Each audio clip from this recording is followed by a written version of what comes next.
મા અંબે યુવક મંડળ દ્વારા દર વર્ષની જેમ આ વર્ષે પણ શેરી ગરબાનું આયોજન કરવામાં આવ્યું હતું।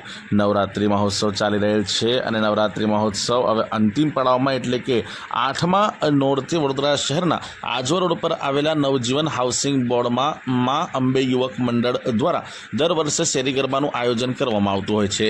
ત્યારે આ વર્ષે પણ નવરાત્રિ મહોત્સવ 2025માં પણ શેરી ગરબાનું આયોજન કરવામાં આવ્યું હતું અને આ આયોજનમાં મોટી સંખ્યામાં જે ગરબા ખેલૈયાઓ ગરબે ઘૂમવા માટે આવતા હોય છે।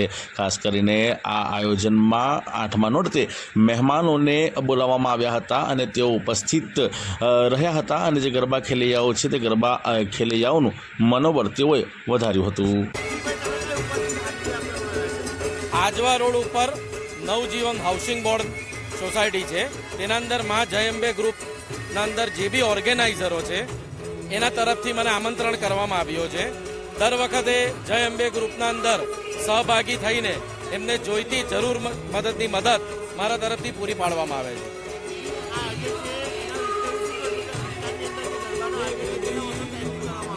વિસ્તારના અંદર મારો તો એક જ વિષય છે કે શેરી ગરબાનું આયોજન આજવા રોડ ઉપર ફક્ત અને ફક્ત ખાલી જય અંબે ગ્રુપ જ કરે છે।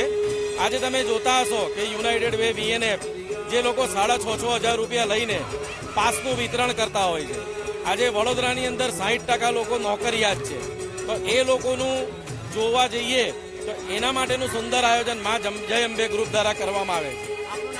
કૃણાલ ભરતભાઈ રાણે। ગરબા મહોત્સવ 2025 નવજીવન ગુજરાત હાઉસિંગ બોર્ડની સામે અંબે માતાના મંદિરે છેલ્લા 1990થી માં અંબે ગ્રુપ સતત મહેનત કરીને જે ગરબા કરી રહ્યું છે તે પણ પાસ વગર જેથી ઘરની મા દીકરીઓ કંઈ બહાર જાય નહીં ગરબા રમવા માટે। આ સુવિધા વગર માં અંબે ગ્રુપ જે ખરેખર અમેરિકાથી સુરેશભાઈ એસટી જે આપણને જે સાથ સહકાર આપે છે તેના બદલે પણ માં અંબે ગ્રુપ તેઓનો આભાર માને છે।